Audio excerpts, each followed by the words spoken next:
கர்த்தருடைய பரிசுத்த நாமத்திற்கு மகிமையுண்டாவதாக. உங்கள் அனைவருக்கும் ஸ்தோத்திரம். கிறிஸ்து அன்பானவர்களே, கடந்த நாட்களிலே நாம் காலங்களை குறித்து நாம் தியானித்துக் கொண்டிருக்கிறோம். தொடர்ந்து அதனுடைய தொடர்ச்சியை நாம் பார்த்து கொண்டிருக்கிறோம். கடந்த நாட்களிலே ஆதாம் 7 விதமான ஆசீர்வாதங்களை உடையவனாய் இருந்தான் என்றும், அவன் அந்த 7 ஆசீர்வாதங்களை பாவம் செய்த பின்பு அவன் இழந்தான் என்பதையும் நாம் படித்து கொண்டிருக்கிறோம். முதலாவதாக அவன் நித்திய ஜீவனை இழந்தான் என்றும், இரண்டாவது அவன் தேவ சாயலை இழந்தான் என்பதையும் நாம் அறிந்து கொண்டோம். இன்றைக்கு ஐக்கியத்தை அவன் இழந்து போனான் என்ற சத்தியத்தை இன்றைக்கு நாம் அறிந்து கொள்ள போகிறோம். ஆனாலே கர்த்தருடைய வசனத்துக்கு நேராக உங்களுடைய சிந்தனை நீங்கள் ஆயத்தப்படுத்துங்கள். கர்த்தர் உங்களை ஆஸ்வதிப்பார். இன்றைக்கு நாம் தேவனோடு இருந்த ஐக்கியத்தையும், மனிதனோடு இருந்த ஐக்கியத்தையும், பறவைகள் மிருகங்களோடு இருந்த ஐக்கியத்தையும் ஆதாம் இழந்து போனான் என்பதை இன்றைக்கு நாம் அறிந்து கொள்ளப் போகிறோம். அதற்கு ஆதாரமாக ஆதியாகமம் 3ஆம் அதிகாரம் 8ஆம் வசனத்தை நாம் வாசிப்போம். பகலில் குளிர்ச்சியான வேளையிலே தோட்டத்தில் உலாவுகிற தேவனாகிய கர்த்தருடைய சத்தத்தை அவர்கள் கேட்டார்கள். அப்பொழுது ஆதாம் அவன் மனைவியும் தேவனாகிய கர்த்தருடைய சந்நிதிக்கு விலகி தோட்டத்தின் விருட்சங்களுக்குள்ளே ஒளிந்து கொண்டார்கள். இங்கே நாம் பார்க்கும் பொழுது மனிதன் முதலாவது தேவனோடு அவன் ஐக்கியப்பட்டவனாய் இருந்தான். பகலிலே குளிர்ச்சியான வேளையிலே ஆண்டவர் தினந்தோறும் ஆதாமோடும் ஏவாளோடும் அவர் அங்கே ஐக்கியம் கொள்ளும்படியாக, அவர்களை விசாரிக்கும்படியாக அவர் பகலில் குளிர்ச்சியான வேளையிலே ஏதேனில் இருக்கக்கூடியதான அந்த ஆதாமோடும் ஏவாளோடும் கர்த்தர் சஞ்சரித்தார் என்று பார்க்கிறோம். மனிதனை அவர் விசாரித்தார் என்று பார்க்கிறோம். ஒட்டுமொத்தமாக சுருக்கமாய் சொல்ல போனால் தேவன் மனிதனோடு ஐக்கியமாயிருந்தார் என்றும், மனிதன் தேவனோடு ஐக்கியமாயிருந்தார் என்றும் நாம் பார்க்கிறோம். தினந்தோறும் பகலின் குளிர்ச்சியான வேளையிலே ஆண்டவர் அந்த தோட்டத்திலே அவர் உலாவி வருவார், விசாரிப்பார், நலம் விசாரிப்பார். அதைதான் சங்கீதக்காரன் சொல்லுகிறான். சங்கீதம் 8ஆம் அதிகாரம் 4ஆம் வசனத்திலே வாசிக்கிறோம். 8ஆம் அதிகாரம் 4ஆம் வசனம். மனுஷனை நினைக்கிறதற்கும் மனுஷகுமாரனை விசாரிக்கிறதற்கும் அவன் ஏமாத்திரம். சங்கீதக்காரன் தெளிவாக சொல்லுகிறான். அந்த சராசரங்களை படைத்த தேவன் சாதாரண மனிதனை விசாரிப்பதற்கும், அவனை நலம் விசாரிப்பதற்கும், அவனோடு கூட ஐக்கியம் வைத்துக் கொள்வதற்கும், அவனுடைய சுகநலனை விசாரிப்பதற்கும் தேவன் பரத்தை விட்டு இறங்கி வந்து மனிதனோடு ஐக்கியம் கொண்டாரே, அதை தான் சங்கீதக்காரர் சொல்கிறார். மனிதனை விசாரிக்கிறதுக்கும் அவனை விசாரிப்பதற்கு அவன் எம்மாத்திரம் என்று சொல்கிறார். பெரியமானவர்களே, தேவனாகிய கர்த்தர் மனிதனோடு ஐக்கியமாயிருந்தார். மனிதன் தேவனோடு ஐக்கியம் உள்ளவனாயிருந்தான். ஆனால் அவன் பாவம் செய்த பின்பு அந்த ஐக்கியத்தை அவன் இழந்து போனான் என்று சொல்லி நாம் வேத வசனத்திலே வாசித்து அறிந்து கொள்கிறோம். ஆதியாகமம் 3ஆம் அதிகாரம் 8ஆம் வசனத்தை வாசிப்போம். பகலில் குளிர்ச்சியான வேளையிலே தோட்டத்தில் உலாவுகிற தேவனாகிய கர்த்தருடைய சத்தத்தை அவர்கள் கேட்டார்கள். அப்பொழுது ஆதாமும் அவருடைய மனைவியும் தேவனாகிய கர்த்தருடைய சந்நிதிக்கு விலகி தோட்டத்தின் விருட்சங்களுக்குள்ளே ஒளித்துக் கொண்டார்கள். பாவம் செய்த பின்பு தேவனோடு வைத்திருந்த அந்த ஐக்கியம் பிளவுபட்டு போனது. எப்பொழுதும் இருவரும் மகிழ்ச்சியோடு கூட தேவனுடைய சமூகத்தில் நிற்கக்கூடியவர்கள், அவருடைய முகத்தை தரிசிக்கக்கூடியவர்கள், தேவனோடு ஐக்கியப்படக்கூடியவர்கள். அவர்கள் அந்த ஸ்லாக்கியத்தை இழந்து விட்டார்கள். புசிக்க கூடாது என்று விளக்கின அந்த கனியை புசித்ததினாலே மனிதன் தேவனோடு இருக்கிற அந்த ஐக்கியம் காணப்படாமல், அந்த ஸ்லாக்கியம் கிடைக்காமல் அவன் என்ன செய்தான்? பாவத்தினாலே அந்த ஐக்கியத்தை இழந்து போனான். அதனாலே தேவரீர் உம்முடைய சத்தத்தை கேட்டு உமக்கு பயந்து நாங்கள் ஒளிந்து கொண்டிருக்கிறோம் என்று சொன்னபோது கர்த்தர் அதற்கு பதிலாக என்ன சொல்லுகிறார்? வேதத்தை வாசிப்போம் தொடர்ந்து அந்த வசனத்திலே. அப்பொழுது தேவனாகிய கர்த்தர் ஆதாமை கூப்பிட்டு நீ எங்கே இருக்கிறாய் என்றார். அதற்கு அவன் நான் தேவனுடைய சத்தத்தை தோட்டத்தில் கேட்டு நான் நிர்வாணியாய் இருப்பதினால் பயந்து ஒளித்துக் கொண்டேன். ஏன் அப்படி நடந்தது?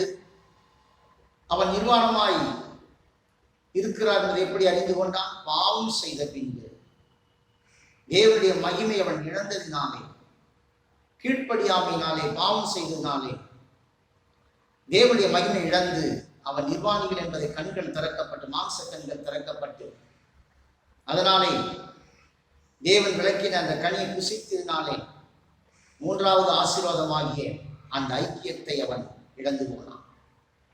பிரியமானவர்களே, இன்றைக்கு தேவனோடு மனிதன் இருந்த ஐக்கியம் பிரிக்கப்பட்டதென்று நாம் பார்க்கிறோம்.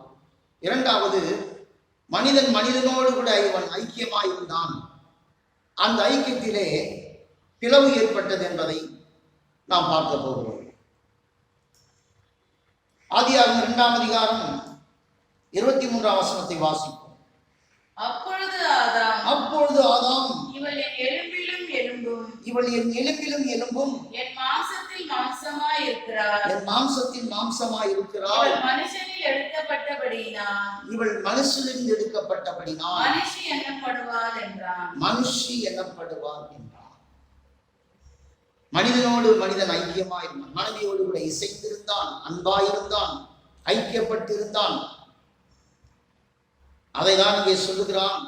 ஆதாம் இவள் என் எலும்பின் எலும்பும் என் மாம்சத்தின் மாம்சம் என்று சொல்லுகிறான். ஆனால் ஆதாம் பாவம் செய்ததினாலே தேவனோடு இருந்த ஐக்கியம் பிரிக்கப்பட்டது என்று பார்த்தோம். இரண்டாவது, மனிதனோடு இருந்த ஐக்கியம் பிரிக்கப்பட்டதாக நாம் பார்க்கிறோம். அதை நாம் பார்க்கும் பொழுது 3ஆம் அதிகாரம் 12ஆம் வசனத்திலே வாசிக்கிறோம். 3:12 வாசிங்க. அதற்கு ஆதாம் என்னோடு கூட இருக்கும்படி தேவரீர் தந்த ஸ்திரியானவள் அவ்விருட்சத்தின் கனி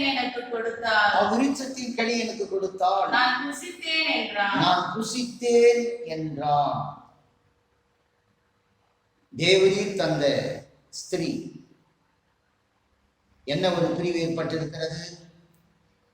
மனிதனோடு ஐக்கியம் இருந்த மனிதனோடு ஐக்கியமா இருந்தானே, அவன் முதல் முறையாக ஏவலை எப்படி சொன்னான்? என் எலும்பின் எலும்பு என் மாம்சத்தின் மாம்சம் என்றவன் பாவம் செய்த பின்பு அவன் மனிதனுக்கு இருக்கக்கூடிய ஐக்கியம் பிரிக்கப்பட்டு தன் மனைவியாய் பார்க்காமல், தன்னுடைய மாம்சமாய் எலும்பாய் பார்க்காமல் அவன் சொல்லுகிறான், தேவரீர் தந்த ஸ்திரீ. அதனாலே பிரியமானவர்களே, ஆதாமுக்கு மனிதனோடு இருந்த ஐக்கியம் பிளவுபட்டு போனது என்று நாம் பார்க்கிறோம்.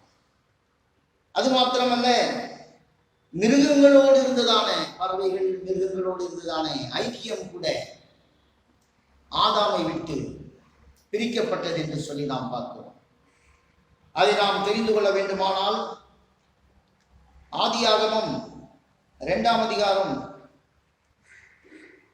19ஆம் வசனத்தை வாசிப்போம். தேவனாகிய கர்த்தர் சகலவித மிருகங்களையும் வெளியில் சகலவிதமான மிருகங்களையும் ஆகாயத்தின் சகலவித பறவைகளையும் ஆகாயத்தில் சகலவித பறவைகளையும் மண்ணினாலே உருவாக்கி ஆதாம் அவைகளுக்கு என்ன பெயரிடுவான் என்று பார்க்கும்படி அவைகளை அவனிடத்தில் கொண்டு அவைகள் வந்தார். எல்லாவற்றையும் ஆதாமிடத்தில் தேவன் கொண்டு வந்தான். பறவைகள், மிருகங்கள், அதாவது எல்லா விதமான மிருகங்களையும் பறவைகளையும் கொண்டு வந்து ஆதாமிடத்தில் தேவன் ஒப்பு கொடுத்து அவைகளுக்கு என்னென்ன பெயரிடுவான் என்று. ஆதாமோடு கூட அவைகள் எல்லாம் ஐக்கியப்பட்டிருந்தது. மிருகங்கள், பறவைகள் ஐக்கியப்பட்டிருந்தது. அன்பானவர்களே, நீங்கள் நன்றாக கவனிக்க வேண்டும். தேவனோடு மனிதன் ஐக்கியம் வைத்திருந்தான், மனிதனோடு மனிதன் ஐக்கியம் வைத்திருந்தான். பறவைகள், மிருகங்கள் இவைகளோடு கூட ஐக்கியம் வைத்திருந்தான். ஆனால் அவன் பாவம் செய்த பின்பு இந்த மிருகங்களோடு இருந்த அந்த ஐக்கியம் பிரிக்கப்பட்டது. அவைகள் எல்லாம் ஆதாம் ஏவாளுக்கு சத்துருவாய் மாறி போனது. அவருடைய சுபாவம் வெளிப்பட்டது, மிருக சுபாவம் வெளிப்பட்டது. அதற்கு முன்னே ஆதாம் அவைகள் எல்லாம் ஆளுகை செய்திருந்தான், கீழ்ப்படுத்தியிருந்தான். அது மாத்திரமல்ல, அவைகளோடு ஐக்கியமாயிருந்தான். பிரதானமாக சொல்ல போனால் தேவன் உருவாக்கினதை ஆதாமிடத்திலே கொண்டு வந்து கொடுத்து அவைகளுக்கு அவன் என்ன பெயரிடுகிறானோ அதுவே அதுக்கு பெயராயிற்று. அவைகள் எல்லாம் அமைதியாக சமாதானத்தோடு கூட தன்னுடைய மிருகத்தன்மை இல்லாமல் அவைகள் எல்லாம் ஆதாமை சுற்றி இருந்தது. அந்த ஆதாம் ஏவாளோடு கூட அந்த மிருக ஜீவன்கள், பறவைகள் ஐக்கியப்பட்டிருந்தது. ஆனால் பாவம் செய்த பின்பு அந்த சுபாவம் மாறி போனது, சத்துருக்களாய் மாறி போனது என்று நாம் பார்க்கிறோம். அதனாலே இந்த நாட்களிலே மனிதன் தேவனோடு இருந்த ஐக்கியத்தையும், மனிதன் மனிதனோடு இருந்த ஐக்கியத்தையும், பறவைகள் மிருகங்களோடு கூட இருந்த ஐக்கியத்தையும் ஆதாம் இழந்து போனான். இழந்து போன இந்த ஐக்கியத்தை கர்த்தராகிய இயேசு கிறிஸ்து மூலமாக நாம் எப்படி அடைகிறோம் என்று இந்த சத்தியத்தின் வாயிலாக அறிந்து கொள்ளப் போகிறோம். தொடர்ந்து நாம் செய்தியை காண்போம், படிப்போம், தியானிப்போம். வாசிக்கலாம். முதலாவதாக கொலோசியர் 1ஆம் அதிகாரம் 20ஆம் வசனம். கொலோசியர் 1:20 வாசிங்க. அவர் சிலுவையில் சிந்தின இரத்தத்தினாலே சமாதானத்தை உண்டாக்கி பூலோகத்தில் உள்ளவைகள் பரலோகத்தில் உள்ளவைகள் யாவையும் அவர் மூலமாய் அவர் நமக்கு ஒப்புரவாக்கிக் கொள்ளும் போது அவருக்கு பிரியமாய்.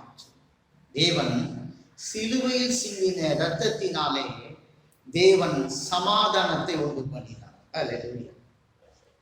கர்த்தராகிய இயேசு கிறிஸ்து தேவனை விட்டு மனிதன் பிரிந்து போனானே, தேவனோடு கூட சமரசம் செய்து வைக்கும்படியாக, மனிதனை ஐக்கியம் கொள்ளும்படியாக, பாவம் செய்ததால் தேவன் மனிதன் மீது கோபமாக இருக்கிறாரே, அந்த கோபத்தை தனித்து ஒப்புருவாக்கும்படியாக, சமாதானம் பண்ணும்படியாக அழகாய் கொலோசியர் புத்தகத்திலே நாம் வாசித்தோம். 1:20 சிலுவையில் சிந்தின இரத்தத்தினாலே கர்த்தராகிய இயேசு கிறிஸ்து மனிதனை தேவனோடு கூட ஐக்கியம் உண்டாக்கினார். எவ்வளவு ஒரு அருமையான ஒரு காரியத்தை கர்த்தர் உனக்காக செய்தார். ஆதாம் இழந்த அந்த ஐக்கியத்தை மனித குலமாகிய நாம் தேவனோடு கூட இயேசு கிறிஸ்துவானவர் சிலுவையில் சிந்தின இரத்தத்தினாலே தேவனோடு கூட நம்மை ஐக்கியப்படுத்தியிருக்கிறார். அடுத்ததை ரோமர் 5ஆம் அதிகாரம் 1ஆம் வசனத்தை வாசிக்கிறோம். 5:1 வாசிங்க. இவ்விதமாய் நாம் விசுவாசத்தினாலே நீதிமான்களாக்கப்பட்டிருக்கிறபடியால் நம்முடைய கர்த்தராகிய இயேசு கிறிஸ்து மூலமாய் தேவனிடத்தில் சமாதானம் தேவனிடத்திலே சமாதானம் பெற்றிருக்கிறோம். இயேசு கிறிஸ்து மூலமாகத்தான் சமாதானம் பெற்றிருக்கிறோம், ஐக்கியப்பட்டிருக்கிறோம். இந்த ஐக்கியத்தை யார் ஏற்படுத்தினது? கர்த்தராகிய இயேசு கிறிஸ்து சிலுவிலே சிந்தின இரத்தத்தினால். அது மாத்திரமல்ல, கர்த்தராகிய இயேசு கிறிஸ்து இங்கே ரோமரிலே சொல்லியிருக்கிறபடி தேவனோடு கூட நம்மை சமரசம் செய்து வைத்து அவர் நம்மை அவரோடு கூட ஐக்கியப்படுத்தினார் என்று பார்க்கிறோம். அப்படியானால் தேவனோடு இருந்த ஐக்கியத்தை கர்த்தராகிய இயேசு கிறிஸ்து சிலுவையில் சிந்தின இரத்தத்தினால் மனிதனை தேவனோடு கூட ஐக்கியப்படுத்தினார். இரண்டாவதாக, மனிதனோடு கூட தேவன் நம்மை எப்படி ஐக்கியப்படுத்தும்படியாக அவர் என்ன உபதேசங்களை தருகிறார்? வசனத்தின் வாயிலாக மனிதன் மனிதனோடு கூட ஐக்கியப்பட வேண்டும். அதை குறித்து பார்க்கலாம். மத்தேயு 5ஆம் அதிகாரம் 23ஆம் வசனத்தை வாசிப்போம். ஆகையால் நீ பலிபீடத்தில் காணிக்கை செலுத்த வரும் பொழுது உன் பேரில் உன் சகோதரனுக்கு குறை உண்டு என்று அங்கே நினைவு கூறுவாயாக. சகோதரனுக்கு உன் பேரில் அவன் பேரில் உனக்கு குறை உண்டு நினைவு கூறுவாயானால் அங்கே தானே பலிபீடத்தின் மீன் உன் காணிக்கை வைத்து விட்டு போய் உன் முன்பு உன் சகோதரனோடு ஒப்புரவாகி முன்பு போய் அந்த காணிக்கை வைத்து விட்டு அதன் பிறகு நீ என்ன செய்ய வேண்டுமா? அந்த சகோதரனோடு ஒப்புரவாக வேண்டும். ஆண்டவரை ஏற்றுக்கொண்ட பிறகு நீ ஆலயத்துக்கு வந்து காணிக்கை செலுத்த வரும் பொழுது மனிதனுக்கும் இருக்கக்கூடியதான விரோதங்கள் இருக்காமல் அவனோடு ஒரு ஒப்புரவாக வேண்டும், சமாதானமாக வேண்டும். யார் அவனுக்கு சத்துருக்களாக நீ நினைக்கக்கூடாது. தேவன் உன்னை கர்த்தராகிய இயேசு கிறிஸ்து கிருபையாக உன்னை மன்னித்து உனக்காக ரத்தம் சிந்தி பிதாவாகி தேவனிடத்தில் ஐக்கியப்படுத்தி வைத்தாரே, சமாதானம் பண்ணி வைத்தாரே. இரண்டாவது உனக்கு கிடைக்கக்கூடிய ஒரு ஐக்கியம் என்ன? மனிதன் மனிதனோடு கூட ஐக்கியப்பட வேண்டும். நீ காணிக்கை செலுத்த வரும் பொழுது உன் சகோதரன் பேரிலே ஏதாவது ஒரு குறை மனக்கிலேசம் இருக்குமானால் முன்பு அவனோடு கூட போய் ஒப்புரவாகி பின்பு வந்து காணிக்கை செலுத்து. தேவனுக்கு காணிக்கை முக்கியம் அல்ல, உண்மையான மெய்யான ஐக்கியம், அன்பு தேவை. அதைத்தான் ஆண்டவர் இந்த அன்பின் உபதேசத்திலே சொல்லுகிறார். முன்பு போய் நீ ஒரு சகோதரனோடு ஒப்புரவாகும். நீங்க எத்தனை பேர் வந்து ஒரே வீட்டில் இருப்பாங்க, ஒருவருக்கொருவர் பேசிக்கொள்ள மாட்டாங்க. ஒருவருக்கொருவர் அவர் என்ன செய்ய மாட்டார்? பேச மாட்டார்கள். அது மாத்திரமல்ல, ஒரு வியாதியா இருந்தால் விசாரிக்க மாட்டார்கள். ஒருவருக்கு உதவி தேவைப்பட்டால் அதை பகிர்ந்து கொள்ள மாட்டார்கள். பிரியமானவர்களே, நாம் ஒரே குடும்பத்திலே இருக்கும்போது ஒரு ஐக்கியம் இல்லாவிட்டால் தேவனோடு கூட நீ ஐக்கியப்பட்டதில் எந்த விதமான நியாயமே இல்லை, அது சரியானதும் அல்ல. அதனாலே மனிதனோடு கூட நாம் ஒப்புரவாக வேண்டும். அதனால் தான் ஞானஸ்தானம் எடுக்கும் முன்னே ஞானஸ்தானம் எடுத்துக் கொள்ளக்கூடிய நபர் நாம் யாரிடத்தில் யாரில் விரோதம் வைத்திருந்தால் அவர்களோடு கூட ஒப்புரவாக வேண்டும்.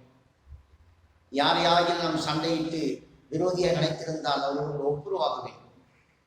சத்துருக்களோடு ஒப்புரவாக வேண்டும். அவர்களோடு கூட சமாதானப்பட வேண்டும், ஐக்கியப்பட வேண்டும், அவர்களை மன்னித்து விட வேண்டும். அப்படியானால் இரண்டாவது தேவன் இந்த ஒப்புரவாகுதல் உபதேசத்தினால் தேவனோடு ஒப்புரவாக்கினார். இரண்டாவது மனிதன் மனிதனோடு ஒப்புரவாக்குகிறார். அப்படியானால் கர்த்தர் எதனால் இதை செய்கிறார்? ஆதாம் இழந்து போன ஐக்கியத்தை மனிதனுக்கு தேவன் பெற்றுத் தருவதற்காக ஒப்புரவாக்குதலின் உபதேசத்தினாலே நம்மை இணைக்கிறார். பிரியமானவர்களே, தொடர்ந்து நாம் மார்க்கு 11ஆம் அதிகாரம் 24 வாசிப்போம். மார்க்கு 11:24 வாசி, 24-25 வாசி. ஆதலால் நீங்கள் ஜெபம் பண்ணும்போது எவைகளை கேட்டுக்கொள்வீர்களோ அவைகளை பெற்றுக்கொள்வோம் என்று விசுவாசியுங்கள். அப்பொழுது அவைகள் உங்களுக்கு உண்டாகும் என்று சொல்லுகிறேன். நீங்கள் நின்று ஜெபம் பண்ணும்போது ஒருவர் பேரில் உங்களுக்கு யாதொரு குறை உண்டானால் பரலோகத்தில் இருக்கிற உங்கள் பிதா உங்கள் தப்பிதங்களை உங்களுக்கு மன்னிக்கும்படி அந்த குறையை அவனுக்கு மன்னியுங்கள். ஜெபம் பண்றது பெரிய விஷயம் அல்ல, ஆலயத்துக்கு வருவது ஒரு பெரிய விஷயம் அல்ல, காணிக்கை செலுத்துவது ஒரு பெரிய விஷயம் அல்ல. ஒருவேளை ஜெபம் பண்ணும்போது ஒரு பேரில் ஒரு மனக்லேசமாயிருந்து ஐக்கியப்படாமல் ஒரு குழுவாக வந்து ஜெபிக்கும் பொழுது அல்லது குடும்பமாக ஜெபிக்கும் போது, நீங்கள் அநேக குடும்பங்களில் ஜபம் குறைந்து இருக்கிறது. ஒரே வீட்டில் இருப்பாங்க, 5 பேர் இருக்கிறாங்கன்னா ஒருத்தர் பேசிக்க மாட்டாங்க. அவங்க ஜப நேரத்தில் ஆரம்பத்தில் உண்டு கூடி ஜெபித்து இருப்பார்கள். ஆனால் அவர்களுக்குள்ளே பிரிவினை பிரச்சனை வந்த பிறகு ஒரு சண்டையிட்டு கொண்டு அவங்க அறையிலே தனியாய் போய் அவங்க எப்பெல்லாம் நேரம் கிடைக்கிறது போய் என்ன செய்கிறாங்க, ஜெபித்துக் கொள்கிறார்கள். ஆனால் ஜபம் என்பது ஒரு பெரிய ஒரு குறை உண்டானால் அவர்களை மனப்பூர்வமாய் மன்னித்து ஒருவரை ஒரு நேச, அப்படி பண்ணாத ஜபம் இந்த கூரைக்கு மேல கூட போகாது.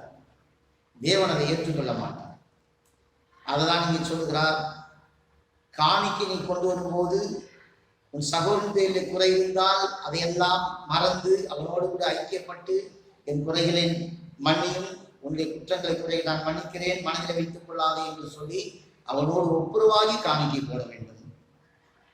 உன்னுடைய ஜபம் கேட்கப்பட வேண்டுமானால் எல்லாரும் கூடி ஜெபிக்கும் போது, ஒரு குடும்பமாய் கூடி ஜெபிக்கும் போது, சபையாய் கூடி ஜெபிக்கும் போது, எனக்கு அவரை பிடிக்காது இவரை பிடிக்காதெல்லாம் இல்லாம அவர்கள் எல்லாம் அந்த குற்றம் குறைகளை எல்லாம் மறந்து, பகையை மறந்து, கசப்புகளை மறந்து நாம் என்ன செய்ய வேண்டும், அவரோடு கூட ஐக்கியப்பட்டு அந்த கட்டளை வசனத்துக்கு கீழ்ப்படிந்து ஐக்கியப்படும் போது அந்த ஜபத்தை கர்த்தர் கேட்கிறார்.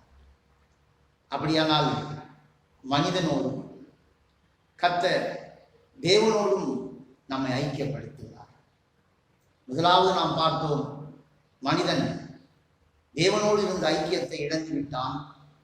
அதை எப்படி ஐக்கியப்படும்படியாக தேவன் நமக்கு வேதத்திலே உபதேசங்களை சொல்லிக் கொடுத்தார் என்று. இரண்டாவது, மனிதன் மனிதனோடு கூட எப்படி ஐக்கியப்பட வேண்டும் என்ற சத்தியத்தை நாம் கேட்டோம். மூன்றாவதாக, மனிதன் என்ன செய்தான், மிருகத்தோடும் பறவைகளோடும் இருந்த ஐக்கியத்தை அவன் இழந்து போனான். அதை பெறுவதற்காக நாம் என்ன செய்ய வேண்டும்? 2ஆம் அதிகாரம் ஆதியாகமம் 2ஆம் அதிகாரம் 19ஆம் வசனத்தை வாசி. தேவனாகிய கர்த்தர் வெளியின் சகலவித மிருகங்களையும் ஆகாயத்தின் சகலவித பறவைகளையும் மண்ணினாலே உருவாக்கி ஆதாம் அவைகளுக்கு என்ன பெயரிடுவான் என்று பார்க்கும்படி அவைகளை அவனிடத்தில் கொண்டு வந்தார். அப்படியானால் மிருகங்கள், பறவைகள் ஆதாமோடு கூட ஐக்கியமாயிருந்தது. இன்னைக்கு சர்க்கஸ் எல்லாம் பார்க்கிறோம், பொருட்காட்சியில, அதாவது உயிரியல் பூங்காவில எல்லாம் பார்க்கிறோம். மிருகங்கள் என்ன செய்கிறது, மனிதன் அதை ஆளுகை செய்கிறான், அதனுடைய சுபாவத்தை அடக்கி ஆளும்படியாக முயற்சி செய்கிறான். சில நேரங்களிலே அது அமைதியாக இருந்தாலும், அன்பை காட்டினாலும், பாசத்தை காட்டினாலும், எதிர்பாராத விதமாக என்ன செய்கிறது, தன்னுடைய அந்த மிருக குணத்தை வெளிப்படுத்தி விடுகிறது. சொல்ல போனால் எத்தனையோ யானை பாகங்களை ஏனை அந்த மிருகம் என்ன செய்கிறது, அவனை தூக்கி போட்டு மிதித்து சாகடித்து விடுகிறது. அதாவது புலிகளுக்கும் சிங்கங்களுக்கும் அவர்களுக்கு உணவு கொடுக்கக்கூடிய அந்த வேலை செய்யக்கூடியவர்கள் உணவை, அதாவது மாம்சத்தை கொடுக்கும் பொழுது அந்த மிருகங்கள் தன்னுடைய சுபாவத்தை வெளிப்படுத்தி மனிதனை அவன் கொடுக்க செல்கிற அவனை அடித்து சாப்பிட்டு விடுகிறது. அது மாத்திரமல்ல, கடந்த நாட்களிலே ஒரு செய்தியை நான் பார்த்தேன். முதலைக்கு உணவு கொடுக்கும் பொழுது அவன் தப்பி அந்த குளத்தில் விழுந்ததினாலே அந்த மனிதனை முதலை சாப்பிட்டு விட்டது. எத்தனையோ வருடங்களாக அவன் கையிலே அந்த உணவை வாங்கி சாப்பிட்ட அந்த மிருகங்கள் அந்த சுபாவத்தை வெளிப்படுத்துகிறது. மிருக சுபாவம் மாறாது. ஆனால் ஆதாம் பாவம் செய்வதற்கு முன்னே மிருகங்கள் மனிதனோடு கூட சமாதானமாய் ஐக்கியமாய் இருந்தது. புலிகள் எல்லாம், சிங்கம் எல்லாம் புல்லைதான் சாப்பிட்டது. அது பசிக்காக இன்னொரு மிருகத்தை அடித்து சாப்பிடும்படியாக இல்லை. ஆரம்பத்திலே ஆதாம் யாவாவோடு கூட இருக்கும் பொழுது அவைகள் மனிதனோடு கூட ஐக்கியமா இருந்தது. ஆதாமோடு கூட ஐக்கியமா இருந்தது. பறவைகள் ஐக்கியமா இருந்தது. அதையெல்லாம் ஆளுகை செய்தான் ஆதாம். ஆனால் திரும்பவும் தேவனாகிய கர்த்தர் இந்த மிருக ஜீவன்கள், பறவைகளை மனிதனோடு கூட அவர் ஐக்கியப்படுத்துகிறார். அதற்காக என்ன கர்த்தர் வடிவாசலை வைத்திருக்கிறார். வாசிக்கலாம். ஏசாயா புத்தகம் 11ஆம் அதிகாரம் 6-9 வரைக்கும் வாசிக்கலாம். அப்போது ஓனாய்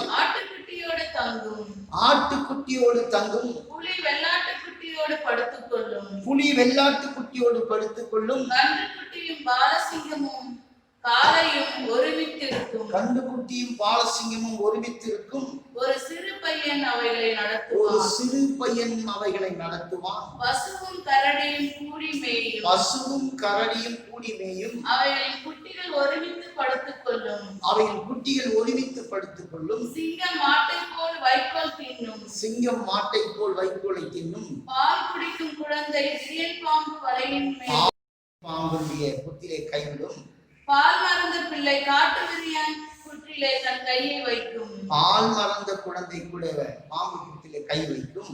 என் பரிசுத்த பர்வதம் எங்கும் தீங்கு செய்வாரில்லை. இந்த சம்பவம் எப்பொழுது சம்பவிக்கிறது? பெரியமான்களே, 1000 வருஷம் அரசாட்சியின் காலத்திலே இப்போது நாம் படித்ததான இந்த வசனத்தின் அடிப்படையிலே நாம் இந்த பூமியிலே 1000,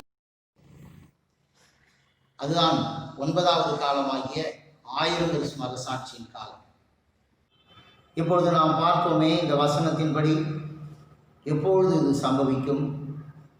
1000 வருஷம் அரசாட்சியின் காலத்திலே நாம் இந்த உலகத்திலே தேவனோடு கூட, அதாவது கர்த்தராகிய இயேசுவோடு கூட இந்த பூமியில் 1000 வருஷம் அரசாட்சி செய்யும். கர்த்தருக்காக இரத்த சாட்சிகளாய் மரித்தவர்கள், கர்த்தருக்காக கர்த்தருடைய வருகையிலே கரை திரை பிழை இல்லாமல் சுத்தமாய் வாழ்ந்து முதலாம் உயிர்த்தெழுதலே பங்கடைந்தவர்கள், அவர்கள் என்ன செய்வார்கள்?